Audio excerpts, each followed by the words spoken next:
তারিখ 25 এপ্রিল 2023। জায়গা মহারাষ্ট্রের চন্দ্রপুর শহর। সেদিন সকালটা ছিল আর 5টা সাধারণ দিনের মতোই। 45 বছর বয়সী জয়ন্ত বল্লভার তখন চন্দ্রপুর সিটি পুলিশ স্টেশনে হেড কনস্টেবল হিসেবে কর্মরত। তিনি ওই দিন ইউনিফর্ম পরে ডিউটিতে যাওয়ার জন্য একদম ফিটফাট হয়ে তৈরি হচ্ছিলেন, কিন্তু তিনি তখনও জানতেন না যে আজকের এই সকালটা তার জীবনের শেষ সকাল হতে চলেছে। জয়ন্তবাবু যখন বাড়ি থেকে বের হচ্ছিলেন তখন থেকেই তার মনের মধ্যে একটা অদ্ভুত অস্থিরতা কাজ করছিল, একটা অজানা ভয়, একটা বুক ধরফরানি। তবুও ডিউটিতে তো যেতেই হবে, তাই তিনিও বেরিয়ে পড়লেন। তার ডিউটি ছিল কালেক্টরেট বিল্ডিংয়ের অ্যাডমিনিস্ট্রেটিভ ব্লকে, কিন্তু সেখানে পৌঁছানোর ঠিক আগেই হঠাৎ করে ঘটে গেল সেই অঘটন। রাস্তার মাঝখানেই হঠাৎ করে জয়ন্তবাবু টাল সামলাতে না পেরে জ্ঞান হারিয়ে মাটিতে লুটিয়ে পড়লেন। আশেপাশের লোকজন দৌড়ে এলো, তড়িঘড়ি করে তাকে নিয়ে যাওয়া হলো চন্দ্রপুর সরকারি মেডিকেল কলেজে। কিন্তু সেখানে নিয়ে যাওয়ার পরেও সমস্ত চেষ্টা বৃথা করে ডাক্তাররা তাকে মৃত ঘোষণা করলেন। এই গোটা ঘটনাটা এতটাই আকস্মিক ছিল যে তার পরিবার রীতিমতো স্তব্ধ হয়ে গেছিল। সুস্থ সবল একটা মানুষ সকালবেলা হাসি মুখে বাড়ি থেকে বেরোলেন, আর কয়েক ঘন্টা পরেই ফিরলেন লাশ হয়ে। জয়ন্তবাবুর পরিবার বলতে ছিল মাত্র 2জন মানুষ, তার স্ত্রী আর তার একমাত্র আদরের মেয়ে আরজা। আরজার বয়স তখন মাত্র 19 বছর, সবে পড়াশোনা করছে। বাবার অত্যন্ত আদরের মেয়ে ছিল আরজা, তাই বাবার নিথর দেহের সামনে আরজার সেই বুক ফাটানো কান্না দেখে সবার বুকই কেঁপে উঠেছিল সেদিন। যাই হোক, এরপর নিয়ম অনুযায়ী জয়ন্তবাবুর পোস্টমর্টম করা হলো, কিন্তু সেখানেও কোনো অস্বাভাবিক কিছুই পাওয়া যায়নি। ডাক্তাররা এটাকে একটা ন্যাচারাল ডেথ বা হার্ট অ্যাটাক বলে ধরে নিয়েছিলেন। পুলিশ ডিপার্টমেন্টও তাদের একজন কলিগকে হারিয়ে তখন শোকাহত। শেষমেশ জয়ন্তবাবুর শেষকৃত্য সম্পন্ন হতে হতে সবাই এটাই মেনে নিয়েছিল যে নিয়তির এক নিষ্ঠুর পরিহাসে মানুষটা অকালেই চলে গেলেন। নমস্কার, আমি অপূর্ব। এতক্ষণ পর্যন্ত গল্পটা শুনলে মনে হবে এটা হয়তো আর 5টা সাধারণ মর্মান্তিক ঘটনার মতো একটা ঘটনা, কিন্তু সত্যিটা এর থেকে সম্পূর্ণ আলাদা। এই ঘটনার মাত্র 3 বছর পর, অর্থাৎ 2026 সালের মার্চ মাসে, মানে আজ থেকে এই জাস্ট 1-2 মাস আগের কথা বলছি, তখন এমন একটা সত্যি পুলিশের সামনে উঠে আসে যে গোটা মহারাষ্ট্র পুলিশকে কাঁপিয়ে দিয়েছিল। খাতায় কলমে যেটাকে সবাই স্বাভাবিক মৃত্যু বলেই মেনে নিয়েছিল, তার আড়ালে লুকিয়েছিল এক ভয়ঙ্কর অপরাধ আর এক চরম বিশ্বাসঘাতকতার গল্প। এমন এক অপরাধ যেখানে নিজের রক্তই হয়ে উঠেছিল সব থেকে বড় শত্রু। তবে সেই সত্যিটা কি ছিল, আর কিভাবে একটা নর্মাল মৃত্যু 3 বছর পর পুলিশ কেসে বদলে গেল, সেই রহস্যটাই জানবো আমাদের আজকের এই ভিডিওতে। তাহলে চলুন আর দেরি না করে শুরু করা যাক আমাদের আজকের case, the case of cold blooded murder of the constable. বাবার মৃত্যুর পর আরজার কান্না দেখে ওই সময় চন্দ্রপুরের যারা প্রতিবেশী বা জয়ন্তবাবুর কলিগ ছিলেন, তারা সবাই এটাই ভেবেছিলেন যে মেয়েটা হয়তো নিজেকে সামলাতে পারবে না। কিন্তু আশ্চর্যের বিষয় হলো, শোকের সেই কালো মেঘ আরজার আকাশ থেকে খুব দ্রুতই কেটে গিয়েছিল। পুলিশ ডিপার্টমেন্ট জয়ন্তবাবুর মৃত্যুর পর তার একমাত্র মেয়ে আরজার জন্য কম্প্যাশনেট গ্রাউন্ডে চাকরির অফার দেয়, অর্থাৎ বাবার জায়গায় এবার মেয়ে ইউনিফর্ম পরবে। এই সময়টা ছিল 2023 সালে। আর ঠিক এই চাকরির প্রসেসটা চলার মাঝখানেই আরজার লাইফে এন্ট্রি নেয় আশিস শেডমাকে। আশিস নিজেও তার বাবার মৃত্যুর পর একইভাবে এই কম্প্যাশনেট গ্রাউন্ডে পুলিশ কনস্টেবলের চাকরি পেয়েছিল। তো দুজনেই অনেকটা এই একই নৌকার যাত্রী। সেই বছরেই ধুমধাম করে তাদের বিয়ে হয়। তখন সবাই ভেবেছিল যাক, মেয়েটা একটা আশ্রয় পেল, এবার অন্তত ওর লাইফটা সেটেল হয়ে যাবে। কিন্তু বিয়ের পর আরজার যে রূপটা সামনে এলো সেটা ছিল একদমই অন্যরকম। আরজার সোশ্যাল মিডিয়া প্রোফাইলগুলো দেখলে মনে হতো যেন কোনো বলিউড সেলিব্রিটির অ্যাকাউন্ট। তার লাইফস্টাইল ছিল হেভি হাইফাই, রেগুলার দামি দামি রেস্টুরেন্টে ডিনার করা, লাক্সারি সব জায়গায় ভ্যাকেশনে যাওয়া, কোনো কিছুরই কমতি ছিল না তার জীবনে। আর সব থেকে বড় কথা হলো, আরজার এই বিলাসবহুল জীবনের ফান্ডিং আসছিল কোথা থেকে জানেন? তার বাবার জমানো পেনশনের টাকা থেকে। একদিকে সে বাবার মৃত্যুর টাকা দিয়ে এনজয় করছিল, আর অন্যদিকে বাইরে একটা আদর্শ মেয়ের ইমেজও ধরে রেখেছিল। তো এই সব কিছু মিলিয়ে খুব আরামায়েশের সাথে কেটে গেল 3টে বছর। তারপর 2025 সালে আরজার পুলিশ ট্রেনিং শুরু হয়। ইউনিফর্ম পরে আরজার সেই কনফিডেন্ট ছবি দেখে সবাই তখন ধন্য ধন্য করছিল। কিন্তু ওই যে কথায় আছে না, পাপ কখনো চাপা থাকে না। 2026 সালের মার্চ মাস, পুরো মহারাষ্ট্রের মানুষ তখন বসন্তের আমেজে মেতে আছে। ঠিক তখনই এক সকালে আরজার হাজব্যান্ড আশিস হন্তদন্ত হয়ে ছুটে গেল রামনগর পুলিশ স্টেশনে। ডিউটিতে থাকা পুলিশ অফিসাররা ভেবেছিল হয়তো কোনো সাধারণ কমপ্লেন, কিন্তু আশিস মুখ খুলতেই ওখানে সবার পায়ের তলার মাটি রীতিমতো সরে গেল। আশিস একদম ঠান্ডা গলায় কনফেস করলো, আজ থেকে 3 বছর আগে জয়ন্তবাবুর সেই মৃত্যুটা ছিল একটা ক্যালকুলেটেড মার্ডার। আশিস জানালো আরজার বাবা কোনো হার্ট অ্যাটাকে মারা যায়নি, বরং তাকে বিষ খাইয়ে মেরে ফেলা হয়েছিল। আর এই পুরো ষড়যন্ত্রের মূল কাণ্ডারি ছিল জয়ন্তবাবুর আদরের মেয়ে আরজা। একবার জাস্ট ভাবুন, যে মেয়েটা পুলিশ ট্রেনিং শেষ করে সমাজের অপরাধ দমন করতে নামছে, সেই মেয়েটা নিজেই নিজের বাবাকে বিষ দিয়ে শেষ করে দিয়েছে। যাই হোক, এবার পুলিশের সামনে সব থেকে বড় প্রশ্ন হচ্ছে, কেন বাবা মায়ের একমাত্র সন্তান হয়ে হঠাৎ করে তার বাবাকে কেন খুন করে ফেলল সে? আর আশিসই বা কেন এই 3 বছর পর এই ঘটনা সামনে তুলে নিয়ে এসছে? আশিসের এই জবানবন্দি পুরো চন্দ্রপুর পুলিশ ডিপার্টমেন্টকে থমকে দিল। যে ময়নাতদন্তের রিপোর্ট আজ থেকে 3 বছর আগে ক্লিন চিট দিয়েছিল, আজ সেই পুরনো ফাইলগুলো আবার উঠে এলো টেবিলের উপরে এবং শুরু হলো এক নতুন ইনভেস্টিগেশন। আশিসের কনফেশনের পর যখন পুলিশ আবার ইনভেস্টিগেশন শুরু করে, তখন উঠে আসে একের পর এক ডিস্টার্বিং তথ্য, যা শুনলে হয়তো আপনারও মাথা ঘুরে যাবে। আমরা এর আগে দেখলাম যে জয়ন্ত পালোয়ার মারা গেছেন। জয়ন্তবাবু কেন আর কিভাবে মারা গেছেন, সেটা হচ্ছে এই গল্পের আসল থ্রিলার। জয়ন্তবাবু নিজে একজন পুলিশ কনস্টেবল ছিলেন, তাই বাইরের জগৎটা তিনি খুব ভালো করেই চিনতেন। তিনি খেয়াল করেছিলেন যে তার আদরের মেয়ে আরজা ইদানিং যেন একটু বেশি ফোনে ব্যস্ত থাকে। আরজার লাইফে তখন এন্ট্রি নিয়েছে আশিস, অর্থাৎ তার বর্তমান হাজব্যান্ড। জয়ন্তবাবু যখন আরজা আর আশিসের এই সম্পর্কের কথা জানতে পারলেন, তিনি সেটা একদমই মেনে নিতে পারেননি। এবং সেটা মেনে না নেওয়ারও কিছু কারণ আছে। কারণ আশিসের ইমেজ খুব একটা ভালো ছিল না। ওর চারিত্রিক দোষ আর লাইফস্টাইল নিয়ে জয়ন্তবাবুর ঘোর আপত্তি ছিল। বাবা হিসেবে তিনি চেয়েছিলেন তার মেয়ে এইসব থেকে দূরে থাকুক। তাই তিনি আরজার উপর কিছু রেস্ট্রিকশন লাগিয়ে দিলেন, যেমন মাঝে মাঝে ফোনটা চেক করা, তার বাইরে যাওয়া বন্ধ করে দেওয়া, এইসব আর কি। তিনি চাননি মাত্র 19 বছর বয়সেই কোনো ছেলের পাল্লায় পড়ে মেয়েটার ভবিষ্যৎ নষ্ট হয়ে যাক। এবং আমার মনে হয় যে কোনো বাবা মা সেটাই চাইবে। কিন্তু জয়ন্তবাবু যেটা বুঝতে পারেননি সেটা হচ্ছে তার মেয়ে আরজা, সে ছিল অত্যন্ত জেদি। বাবার এই শাসনকে সে কেয়ার হিসেবে না দেখে বাধা হিসেবে দেখতে শুরু করে। এবার আরজা ছিল মাইক্রোবায়োলজির ছাত্রী, আর এটাই ছিল এই কেসের সব থেকে ভয়ঙ্কর দিক। বিজ্ঞানের জ্ঞান যেমন মানুষের জীবন বাঁচাতে পারে, ঠিক তেমনি কারোর জীবন শেষও করে দিতে পারে। আরজা খুব ভালো করেই জানতো যে সে যদি বাবাকে কোনো সাধারণ অস্ত্র দিয়ে মারে, তবে সে খুব অনায়াসেই ধরা পড়ে যাবে। তাই সে ইন্টারনেটে সার্চ করতে শুরু করলো এমন কোনো বিষের জন্য যা শরীরে গিয়ে হার্ট অ্যাটাকের মতো সিমটম তৈরি করবে। পুলিশ পরে আরজার ফোন থেকে ডিলিট করা ব্রাউজিং হিস্ট্রি উদ্ধার করে দেখেছে সে দিনের পর দিন সার্চ করত how to cause cardiac arrest without detection, বা poisons that mimic heart attack. সে চেয়েছিল এমন কিছু যেটা পোস্টমর্টমের নর্মাল রিপোর্টে ধরা পড়বে না, আর প্ল্যানও ছিল একদম প্রফেশনাল কিলারদের মতো। কিন্তু শুধুমাত্র একটা ছেলের জন্য আরজা তার বাবাকে মেরে ফেলল, এটা যদি আপনি ভেবে থাকেন তাহলে আপনি ভুল ভাবছেন।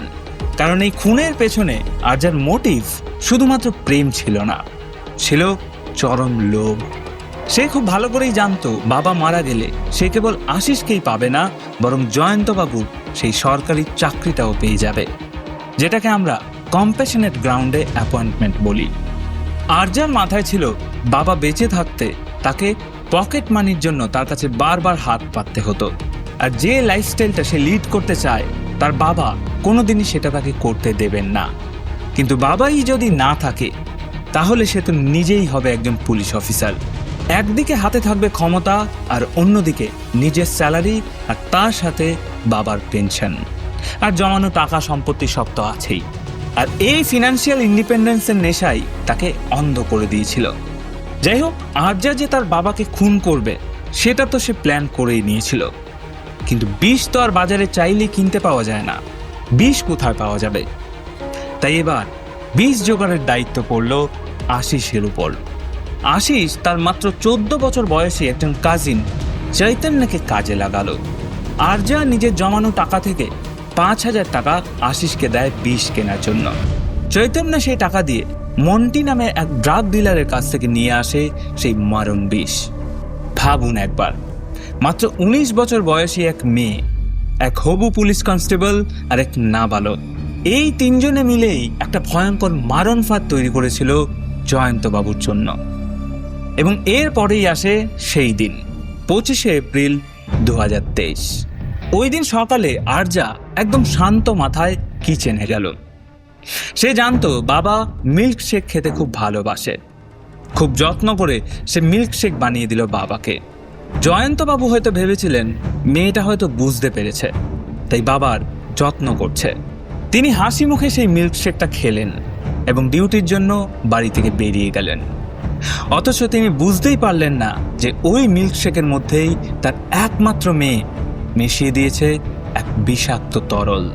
জয়ন্তবাবু বেরিয়ে যাওয়ার মাত্র কিছুক্ষণের মধ্যেই কালেক্টরেট বিল্ডিংয়ের সামনে তিনি জ্ঞান হারিয়ে লুটিয়ে পড়লেন। হাসপাতালে নিয়ে গেলে ডাক্তাররা তাকে মৃত ঘোষণা করেন। আরজার ক্যালকুলেশন এতটাই নির্ভুল ছিল যে পোস্টমর্টমের প্রাথমিক রিপোর্টেও সবাই এটাকে একটা হার্ট অ্যাটাক বলেই ধরে নিয়েছিল। আর পুলিশ ডিপার্টমেন্টও তাদের একজন কলিগকে হারিয়ে শোক প্রকাশ করে দ্রুততার সাথে সৎকার করার অনুমতি দিয়ে দেয়। এবং এই সব কিছুর মাঝখানে কেউ গুণাক্ষরেও ভাবেনি যে বাড়ির ভেতরেই বসেছিল আসল যমদূত। এরপর আর কি, এরপর রাস্তা ফাঁকা। মিথ্যে শোকের অভিনয় করে আর কতদিন চলবে? তাই বাবার মৃত্যুর মাত্র কয়েক মাসের মধ্যেই আরজা আর আশিস তড়িঘড়ি করে বিয়ে করে নেয়। তাদের ধারণা ছিল বিয়েটা একবার হয়ে গেলে এবং দুজনে পুলিশে চাকরি করলে কেউ আর তাদেরকে সন্দেহ করবে না। আরজা তার সোশ্যাল মিডিয়ায় বাবার প্রতি ভালোবাসা দেখানোর জন্য তার নামের মাঝখানে তার বাবার নামটাও জুড়ে দিয়েছিল। কিন্তু পর্দার আড়ালে সে তখন বাবার পেনশনের টাকায় একটা লাক্সারি লাইফ এনজয় করছে। তবে একটা মস্ত বড় ভুল তারা করেছিল। আরজা আর আশিস ভেবেছিল যে ফোন থেকে মেসেজ ডিলিট করে দিলেই হয়তো সব শেষ। কিন্তু পুলিশের সাইবার সেল যখন তদন্তে নামে, তারা আরজার ফোন থেকে এমন সব চ্যাট রিকভার করে যেখানে আশিস আরজাকে ইনস্ট্রাকশন দিচ্ছে বিষটা কিভাবে মেশাতে হবে বা কখন মেশাতে হবে। আর এই ডিজিটাল এভিডেন্সগুলোই ছিল এই কেসের সব থেকে বড় টার্নিং পয়েন্ট। একবার ভাবুন, যে মেয়েটা বাবার মৃত্যুর পর সবার সামনে ডুকরে ডুকরে কাঁদছিল, সেই মেয়েটাই আসলে নিজের হাতে বাবাকে মৃত্যুর শরবত খাইয়েছিল। স্রেফ একটা চাকরি আর কিছু টাকার জন্য নিজের জন্মদাতা বাবাকে সরিয়ে দিতেও তার হাত কাঁপেনি। কিন্তু এবার প্রশ্ন হলো, 3 বছর পর হঠাৎ করে আশিসের এমন কি হলো যে সে থানায় গিয়ে সবকিছু সত্যি কথা বলে দিল? না, এর পেছনে কোনো অনুশোচনা বা রিগ্রেট ছিল না, ছিল শুধুমাত্র রিভেঞ্জ আর ইগো। চলুন এবার সেটাই বলবো ভিডিওর নেক্সট চ্যাপ্টারে। 2023 থেকে 2025 এই সময়টা ছিল আরজা আর আশিসের কাছে সব থেকে ভালো সময়। বাবার পেনশনের টাকা আর চাকরির আশায় তারা বেশ লাক্সারিয়াস লাইফ এনজয় করছিল। কিন্তু 2025 সালের শেষের দিকে আশিসের লাইফে একটা বড়সড় ধাক্কা আসে। ইনডিসিপ্লিন আর মিসকন্ডাক্টের জন্য পুলিশ ডিপার্টমেন্ট আশিসকে চাকরি থেকে বরখাস্ত করে দেয়। আর ঠিক এখান থেকেই এই গল্পের মোড় ঘুরতে শুরু করে। একদিকে আরজার পুলিশ ট্রেনিং তখন দারুণভাবে এগোচ্ছে, সে একজন পুলিশ অফিসার হওয়ার একদম দোরগোড়ায় দাঁড়িয়ে আছে। আর অন্যদিকে আশিস হয়ে পড়ল একজন আনএমপ্লয়েড বেকার।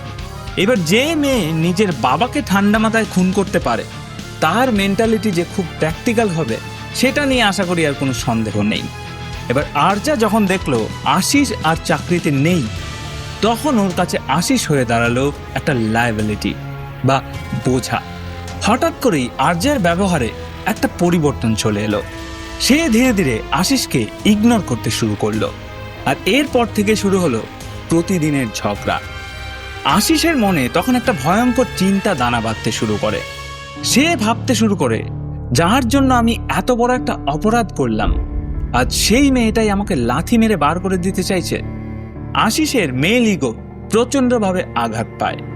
তার মনে হয় আরজা যদি একবার ফুল টাইম ডিউটিতে জয়েন করে যায়, তবে সে নির্ঘাত আশিসকে ডিভোর্স দিয়ে দেবে বা একদমই ছুঁড়ে ফেলে দেবে। আর এই ইনসিকিউরিটি আর রিভেঞ্জ নেওয়ার নেশা তাকে পাগল করে দেয়। এরপর 2026 সালের মার্চ মাসের শেষের দিকে তাদের একটা ঝগড়া হয়, এবং সেই ঝগড়া সমস্ত লিমিট ক্রস করে যায়। আরজা তাকে এমন কিছু পার্সোনাল কথা বলে অপমান করে, যা আশিসের ইগোতে সরাসরি হিট করে। আর সেই মুহূর্তেই আশিস ডিসাইড করে নেয়, আমি ডুববো, এবার তোমাকে সাথে নিয়ে ডুববো। সাইকোলজিতে এটাকে বলা হয় if I go down, you go down with me mentality. তবে আশিস খুব ক্যালকুলেটিভ ছিল। সে জানতো আরজাকে কখন আঘাত করলে সব থেকে বেশি ক্ষতি হবে। তাই 24শে মার্চ 2026-এ আরজা তার পুলিশ ট্রেনিং সাকসেসফুলি কমপ্লিট করে ফেলেছে। সে খুব প্রাউডলি ইউনিফর্ম পরা ছবি সোশ্যাল মিডিয়ায় পোস্ট করে ফেলেছে। আরজার জীবনে সেই সব থেকে আনন্দের মুহূর্তের ঠিক 3 দিন পর, মানে 28শে মার্চ, আশিস সোজা গিয়ে উপস্থিত হয় রামনগর থানায়। সে চেয়েছিল আরজা যখন সাকসেসের একদম পিকে থাকবে, ঠিক তখনই তাকে টেনে নামাতে হবে। আশিস থানায় গিয়েছিল নিজেকে ভালো প্রমাণ করার জন্য নয়, বরং আরজার কেরিয়ার আর লাইফটাকে ছাড়খাড় করে দেওয়ার জন্য। যাই হোক, তদন্তের সময় পুলিশ আরজার মায়ের ভূমিকাও খতিয়ে দেখে। তবে আশ্চর্যের বিষয় হলো, জয়ন্তবাবুর ওয়াইফ এই পুরো ষড়যন্ত্রের ব্যাপারে বিন্দুমাত্র কিছু জানতেন না। তিনি নিজের মেয়েকে অন্ধের মতো বিশ্বাস করতেন। এই গত 3 বছরে আরজার কোনো রকম কোনো বিহেভিয়ারই তার কাছে সাসপিশিয়াস মনে হয়নি। কিন্তু পুলিশ যখন আরজার ফোনটা রিকভার করলো, তখন দেখা গেল এক অন্য জগৎ। আরজা তার ফোন থেকে অনেকগুলো মেসেজ ডিলিট করে দিলেও সাইবার সেল সেগুলো রিকভার করে ফেলেছে। সেখানে দেখা গেছে বিষ প্রয়োগের ঠিক আগের রাতেও আরজা আর আশিসের মধ্যে প্ল্যানিং নিয়ে চ্যাট হয়েছে। বর্তমানে আরজা, আশিস এবং আশিসের ওই কাজিন চৈতন্য এবং বিষ সাপ্লাই করা সেই ড্রাগ ডিলার মন্টি সবাই জুডিশিয়াল কাস্টাডিতে আছে। 28শে মার্চ গ্রেফতার করার পর ওদের উপর খুন এবং অপরাধমূলক ষড়যন্ত্রের মামলা চলছে। আরজা যে চাকরির লোভে বাবাকে মেরেছিল, মহারাষ্ট্র পুলিশ সেই চাকরিটা পার্মানেন্টলি ক্যান্সেল করে দিয়েছে। এখন তার একমাত্র পরিচয় সে একজন ঠান্ডা মাথার ক্রিমিনাল। আর সেই 14 বছর বয়সী কাজিন যে বিষটা নিয়ে এসেছিল, তাকে এখন জুভেনাইল হোমে রাখা হয়েছে। পুলিশ এখন 2023 সালে সেই পুরনো বিষের স্যাম্পল আর ফরেন্সিক রিপোর্ট নতুন করে রিভিউ করছে। আরজার মাইক্রোবায়োলজি ব্যাকগ্রাউন্ড থাকায় সে খুব কায়দা করে হার্ট অ্যাটাকের ড্রামা সাজিয়েছিল। কিন্তু কথায় আছে, ক্রাইম নেভার পেস। আজ 3 বছর পর হলেও সত্যিটা কিন্তু সবার সামনে উঠেই এলো। যে কোনো মানুষের নৈতিকতা আর মূল্যবোধ যখন হারিয়ে যায়, তখনই হয়তো এই ধরনের অপরাধের জন্ম নেয়। নইলে কোনো মেয়ে আর যাই হোক তার বাবাকে খুন করার কথা ভাবতে পারে, এটা ভেবেও আমার গায়ে কাঁটা দিয়ে হচ্ছে। যাই হোক, এই ভিডিওটা কেমন লাগলো আপনাদের, এই ভিডিওটা নিয়ে আপনাদের কি মতামত সেটা অবশ্যই কমেন্ট করে জানাবেন। আর আমি এই ভিডিওটা এখানে শেষ করছি। দেখা হচ্ছে অন্য কোনো ভিডিওতে। ততক্ষণ অবধি ভালো থাকবেন, সুস্থ থাকবেন এবং অবশ্যই সাবধানে থাকবেন।